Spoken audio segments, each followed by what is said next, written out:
freedom of choice. Freedom of choice, ladies and gentlemen. Good afternoon, fellow classmates and Class 11 loving Mr. Reznick. For today's motion, this House believes that Korea should abandon mandatory conscription. Now, in order to prove our case, our team must prove that our policy is both necessary and practical. Now, as first speaker, I'll explain to you why our policy is necessary, and our brilliant speaker, Juno, will talk about the practicality of this policy. No POIs. And then our last but not least, our third speaker, Lee Jina, will summarize the debate for us and prove to you the dominance of our debate. Now, but before anything else, I'd like to make some definitions of the keywords that we will be using in today's debate. We have decided in defining abandon as changing the current system, and mandatory as to be forced to do because of the law, and conscription as officially making people in a particular country join the armed forces. Now, let us look at the status quo of our nation's military forces. According to the Office of Military Manpower Administration, all men over 19 who have passed the physical examination of conscription are obligated to serve the military for 2 years. Ladies and gentlemen, it's not 2 weeks, it's not 2 months, it's 2 years. Now 2 years is 2/3 of the time you all spend in middle school. 2 years is half the time that you'll be spending as a student in university. 2 years is the time that Edison took in inventing the light bulb. Really, in just 2 years, there's so much that you can do and make possible, but to waste it in learning how to shoot guns and torturing your body with limitless training, no thank you, is, politely speaking, inefficient and impractical. Now, our second point is that suicide is also another significant issue that is considered even in the military itself. Now, according to the Hungarian newspaper, the number of suicides in the Korean military has been around to 90 to 100 over the last 12 years. Now, the US, who is a military recruiting nation, has an estimated number of 115 suicide statistics in 2007. But we must consider the fact from the CIA World Book that the total number of military force for our nation is 11,282,699 compared to the 59,413,358 for the US, which is approximately 5 times more than our nation's military forces. Now, 5 times, ladies and gentlemen, that's the difference between a baseball and a soccer ball. It's incredibly large. But why such a difference? Motive is the main point here.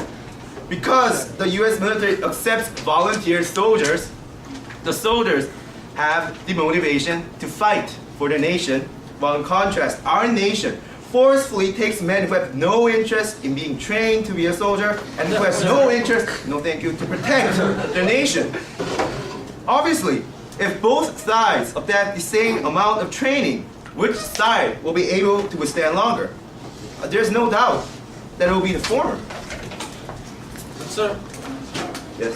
well, is it justifiable for you to emphasize the value of freedom of choice under the fact that we are still in war? Is it justifiable for your team to emphasize the meaning of freedom of choice under the fact that we are still in war? We're not practically in war. We are still, in terms of history, we are still in war. Thank you. Now, bearing these 2 points of problems that our military system carries, with what policy can we solve these problems? Now, our answer is that we give the people choice, ladies and gentlemen.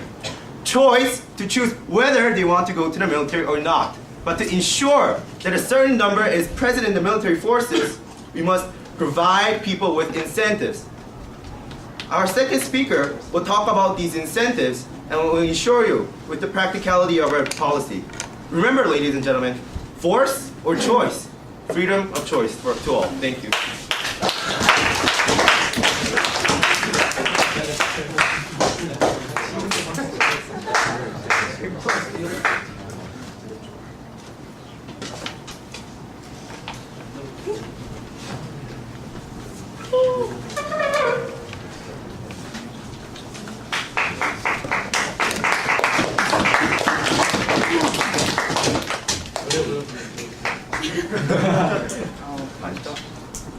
Security, security, security. As the first speaker of the opposition team, I'll do some rebuttals for the first speaker of the proposition team. The first speaker of the proposition team has audaciously asserted, but foolishly failed to persuade the audience that we are wasting time at Army and status quo. At the same time, they're overly emphasizing the value of freedom of choice. However, ladies and gentlemen, I beg you to remember that the fact that we are still in war. We are still in war, therefore I want you to be aware that every single civilian's life is not secure yet. The first speaker of the proposition team also had an absurd piece of argument itself.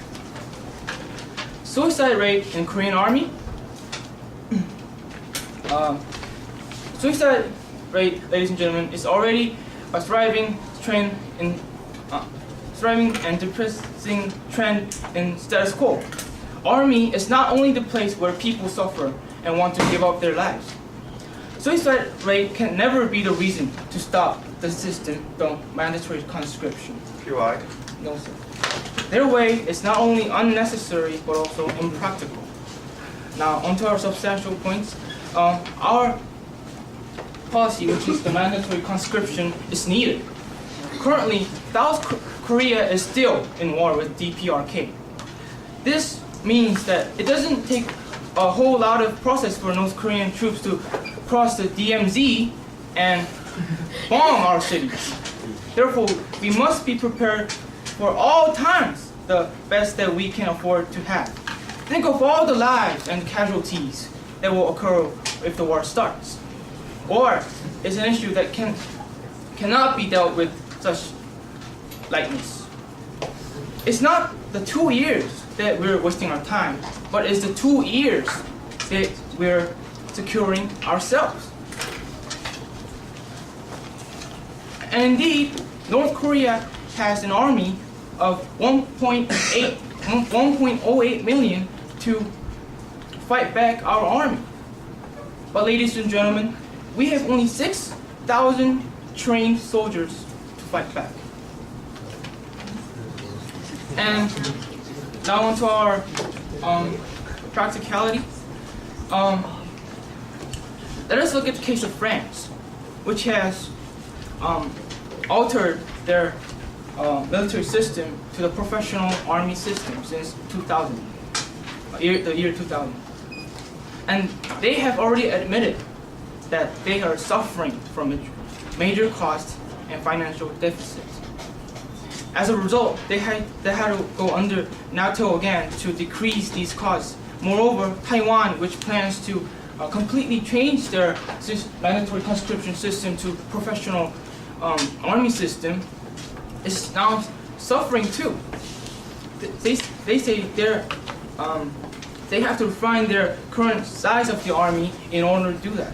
So that means that changing the system, change the mandatory conscription system in Korea will take a whole lot of cost, and it's not practical at all. We, the opposition team, knows that it takes a whole lot of 3.7 trillion won in the air to maintain the system in the status quo, maintain the mandatory conscription system in status quo. But we also know that this is the only way.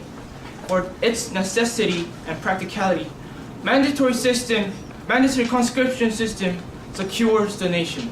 Security, security, security, ladies and gentlemen.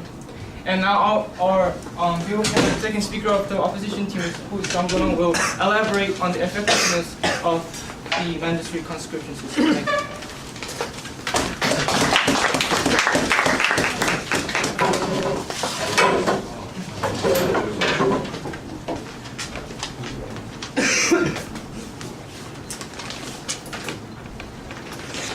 How do I do this thing?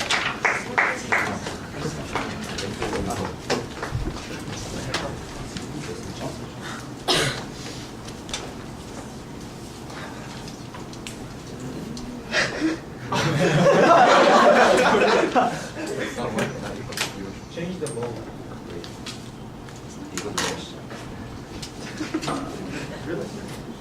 네?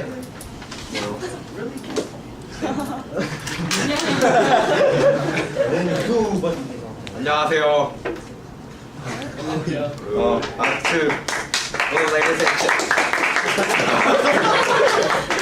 Hello, ladies and gentlemen. To tell you the truth, I do not know where to begin. It's not because I did not prepare, but I do not know how to make them realize their illiteracy and complete absurdity. Why are they so... No ad hominem attacks. Attack their strategy, do not attack. Why are they so stubborn to keep this useless conscription? It's hard for me to understand. So I'm going to ask them questions after I make my points. Ladies and gentlemen, before I start, I want to inform you some essential facts. Do you know how much the budget was allotted to each government department this year? Out of 260 trillion won in total, 28 won was distributed to the Department of Welfare, 10 to the Research and Development, and just 39 to the Department of Education. But surprisingly, 30% of the total budget, holy cow, 80 trillion won was allotted to the Department of National Defense. Yes, sir. Not yet. It's 80 TRILLION. That is 80 with 12 zeros. Furthermore, of that 80 trillion, 41 is spent to provide food and weapons to the conscripts. How many ancient Ferraris can I buy with that money? How many schools can I build with that money? How much can the welfare system improve with that much money? Plus, don't forget the opportunity cost that the conscripts would make if they were not to join the 730 days of free camping.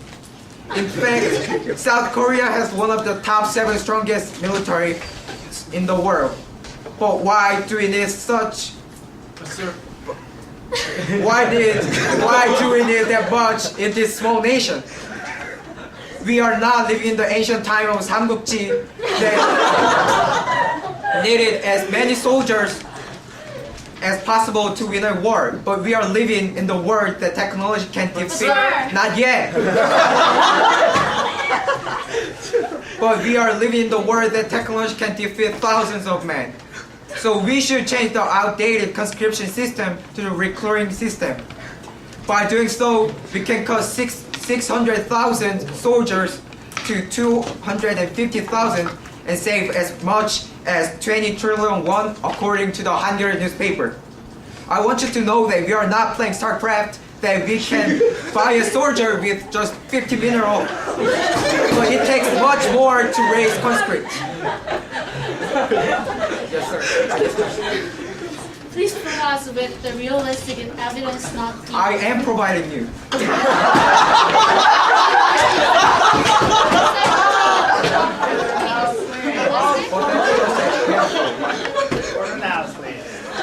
What I hear from the adults often recently is that the economy is so bad. Also, you notice that the price of ice cream has increased so much. Not yet. Not now. If government was able to control the economic problem with the budget cut from the military to some point, it would have been much better not only to have an ice cream, but to take the burden off from our parents' shoulders. Also, according to the Constitution... Please, so ultimately, are you attaching your priority to the value of money, to the value, to the security of the civilians in Korea? I'm telling you the necessity, and I already told you, technology can defeat thousands of men. Also, according to the Constitution, Article 10, all citizens have the right to pursue happiness, and the government has the responsibility to protect this inviolable right.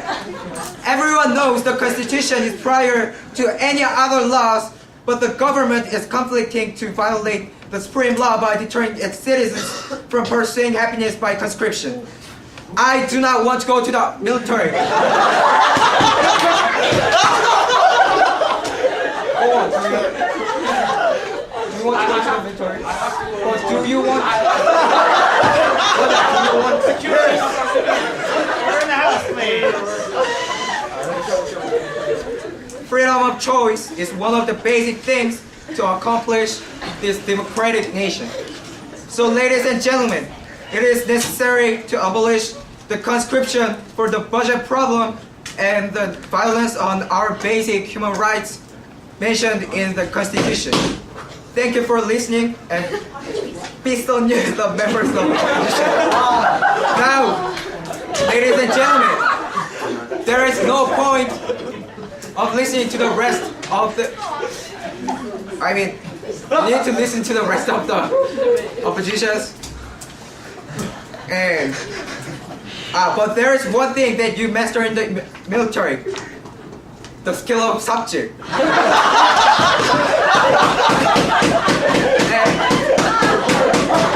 That's all you gain in the military.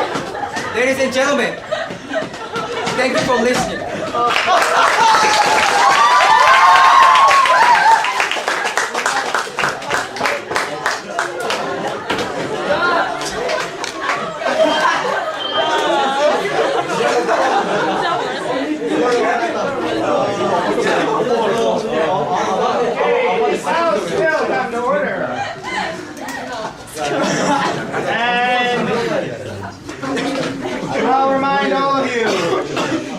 All of you that after this speech, two of you will have the opportunity to speak for or against this motion. Okay, let's welcome now the second speaker for the opposition side. Come.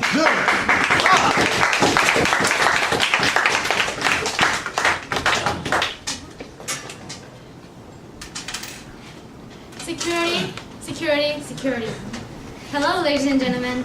As the second speaker of the opposition side, I will first rebut some illogical points the proposition side is arguing again, and later I will elaborate the effectiveness of the mandatory conscription. What the proposition side is saying is just unreasonable. They argue that the attending the army mandatorily is your freedom of choice without any exact mentioning of necessary practicality or effectiveness. And the second speaker from the opposition side just say some peace thing, but there's no point about that, ladies and gentlemen. Please think about it. PIECE. I mean PEAC.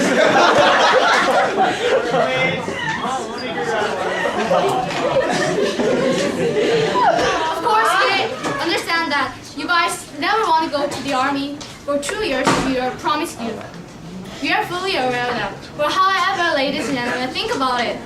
They're saying that protecting our nation, securing our nation from the invasion of North Korea, so remaining our nation in peace is just your choice. Is it really just for your choice? South Korea is still in the state of war, ladies and gentlemen. We are still fighting with the North Korean army, which has the military twice as large as South Korea's army. We cannot ignore the possibility of our beloved school burning to the ground after the attack of North Korean army. Your parents, your whole family, and your friends, they can all be killed by the North Korean army. Securing our nation is not our choice; it's our sacred duty, ladies and gentlemen. That would be our incentive, and that would be our motive. Also, the proposition side is arguing later that the soldiers cannot handle the psychological pressure while attending the military service. Is it reasonable, ladies and gentlemen? Not only the soldiers who are attending the military service, but everybody in the civilian community suffers from some kind of psychological pressure. Look at ourselves. We don't have any psychological pressure.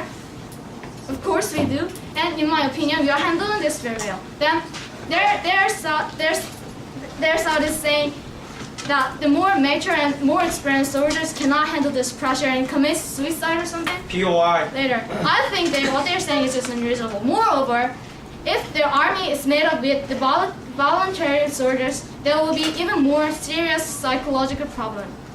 POI, man. Later, in the US, the 68% of the volunteer soldiers say that they have used some kind of drugs before, according to the Joseon Daily News. And the rate of criminals and the dropouts is constantly increasing. It is definitely making the army in the US even more mentally and psychologically unstable. POI. So, do you mean we should waste now 600,000 men solely for security. Yes. Now I'll go back to my argument. Mandatory conscription will secure our nation more effectively by strengthening our armed force. According to the South Korean National Defense Department, South Korea has 700,000 soldiers in normal times, and at time of war, it turned out to be 3 million well-trained strong troops, including the reserve officers. The part of mandatory conscription is also well shown in the case of Israel.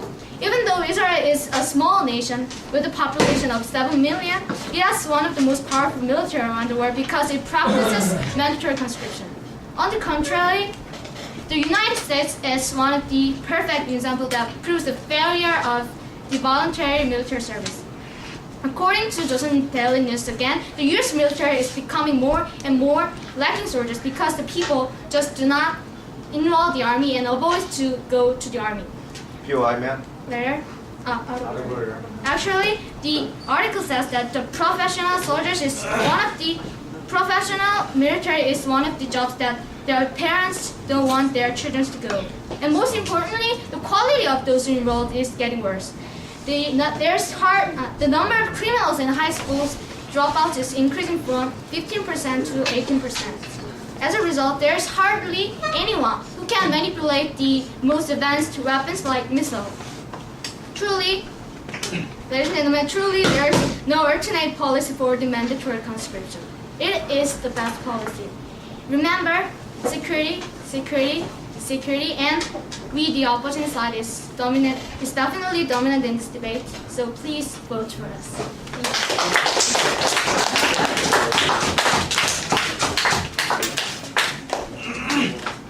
Do we have any volunteers? For or against?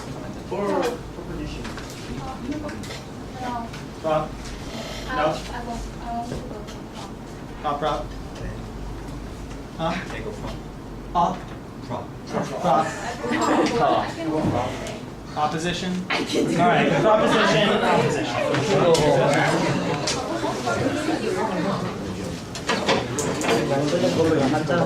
Order, please.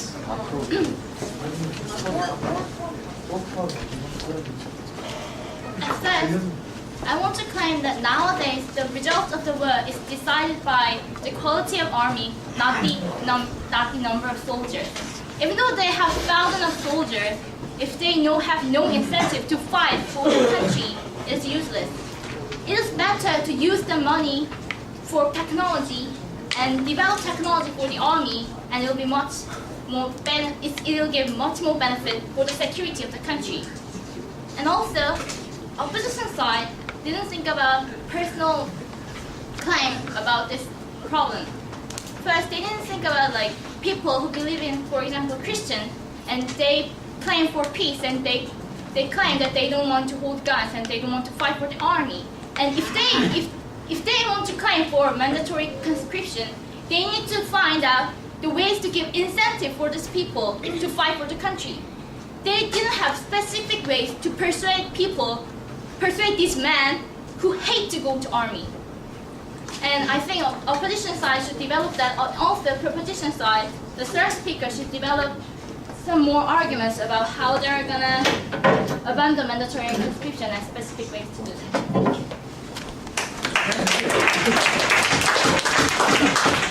Yeah, well, firstly, the first speaker of the proposition side said that the incentives of those volunteering of military soldiers will be explained by the second speaker. There was no mention why those people will volunteer. And it leads to the problem. If there is no mandatory conscription, then what would you do about the security problem? I mean, I thought maybe it sounded like, according to the first speaker of the proposition, it should have been explained by the second speaker of the proposition, but they weren't. So, and about your technology is better issue. I mean, but if two countries have the same technology and those with the man are better. So I didn't think the proposition, they didn't have a team consistency because one did not say, the second speaker didn't say about any incentive issue. So I think the opposition had been more dominant in this. Okay, thank you both for speakers. Very good.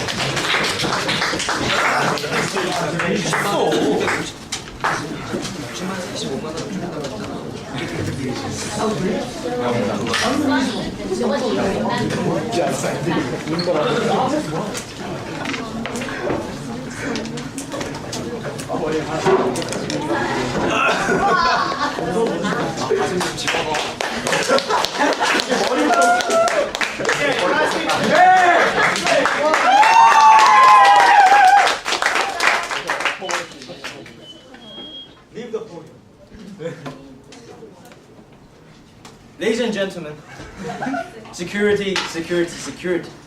The reason why I emphasize this is because the proposition doesn't. And it's an issue that we must make the proposition understand in today's debate. Ladies and gentlemen, in today's debate, the proposition was irresponsible. Without claims of what will they do if we don't have the mandatory conscription, what will they do if we don't have these young men fight for their country. And ladies and gentlemen, they did not mention any of the specifics of that. And as the last speaker of our side, I have found three clashes that we have all won and that we will all take home. And we will all win in this debate. First of all, about the need issue, about the necessity. Ladies and gentlemen, there are currently 1 million North Korean army soldiers on that outside the border of South Korea. And currently, we only have 600,000 men to fight. And even in this situation, we are outnumbered by half. And we decrease the number. Ladies and gentlemen, despite the fact that technology is important in today's war, we must not be ignorant of the fact that we are fighting in one peninsula, which numbers does count. And no, sir. Ladies and gentlemen, and also, we do not agree with today's motion because we think that 2 years protecting nation and protecting families' lives is more important than a light bulb. If you were to ask me, what would you choose between a light bulb and your family's lives and your country's fate, I would choose country's fate and family's lives first. And that is why we need the necessity issue in today's debate. No, sir. And ladies and gentlemen, in the second clash about the practicality issue, the cost will increase even more dramatically if what they say comes to reality. Although they did not mention about the specifics, and it makes us very confused. If we ban the mandatory conscription, we're going to have to bring in professional army who we have to pay even more for. And we can see from examples of France. What have the France been doing for the past 8 years? No, sir. France has been paying for all the wages of these professional soldiers. And the result was one of the most prideful nations in the world joining NATO because they had problem paying for their soldiers' wages. And also, ladies and gentlemen, United States of America, one of the most powerful nations in the world, have problem recruiting their soldiers because it's not a mandatory conscription. They have problem sending out soldiers to other nations when they really need to. Why, ladies and gentlemen? Who in the world would want to send their child to a place where they could potentially die? And ladies and gentlemen, and also about the effect clash. We would say that we won this clash as well, because what is the incentive for the professional soldiers? To get paid a little bit better than when you were in oil stations, gas stations, and die in a war? Ladies and gentlemen, the statistics proves to us that actually in the United States of America, where they actually recruit the soldiers, less people and less parents want to send. Fewer people want to go to an army. And what would an army do with the people who doesn't actually want to go to an army? Also about the technological issue. In the United States of America, people are having trouble. Our soldiers are having trouble handling these high-tech weapons because the education level of these soldiers are going down every year. Why, ladies and gentlemen? Who with the high education level want to go to an army and die? In contrast to this, we have mentioned countless examples in which we prove that our mandatory conscription is the most effective way. So, ladies and gentlemen, because of these three clashes that we won, and because of all those joking around, yet the proposition has done in today's debate, our policy stands. Thank you.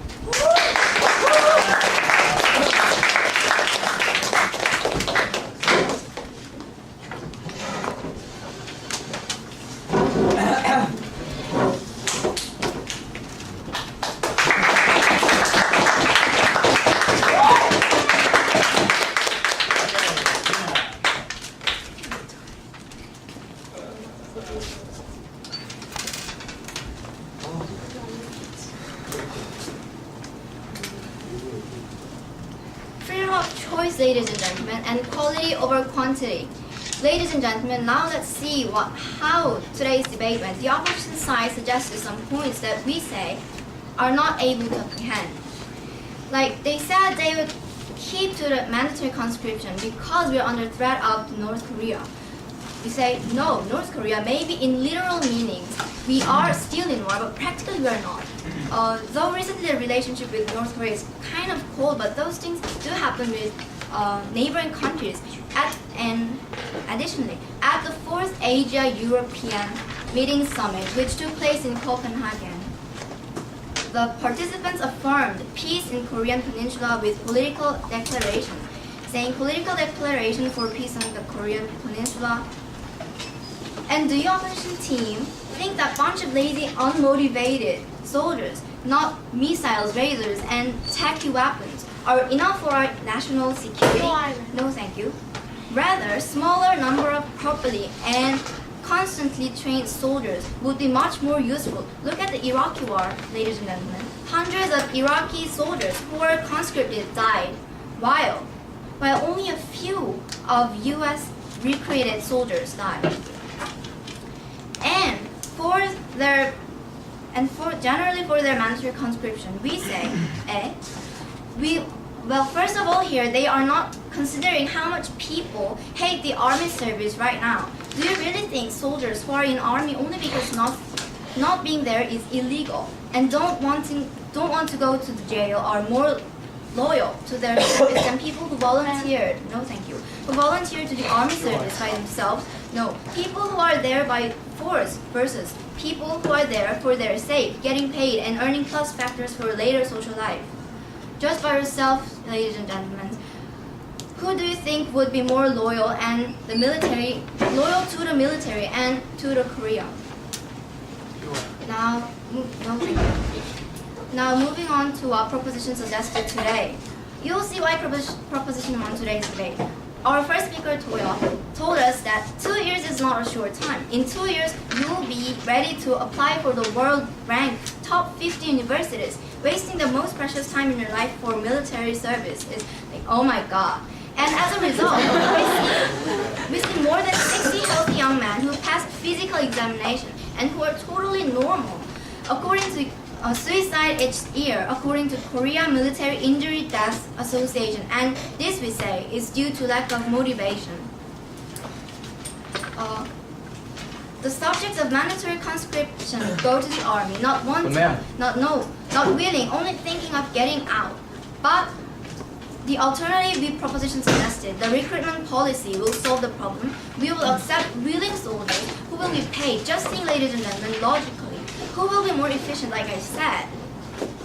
Who will endure the hard training better and more efficiently, the conscripted ones or recruited ones, with benefits? We also say Korea needs better security with better trained soldiers and better technologies. Recruitment system can use the 80 trillion won by cutting out unnecessary accommodations fees. Just for the budget matter, our second speaker, Juno, I think efficiently emphasized that the 80 trillion won would be more than enough to pay for the reduced number of soldiers of 25 million from 60 million. Ladies and gentlemen, seeing that the opposition failed to show us why their policy, their conscription, is superior to ours, which is recruitment, we dominated this debate. Thank you.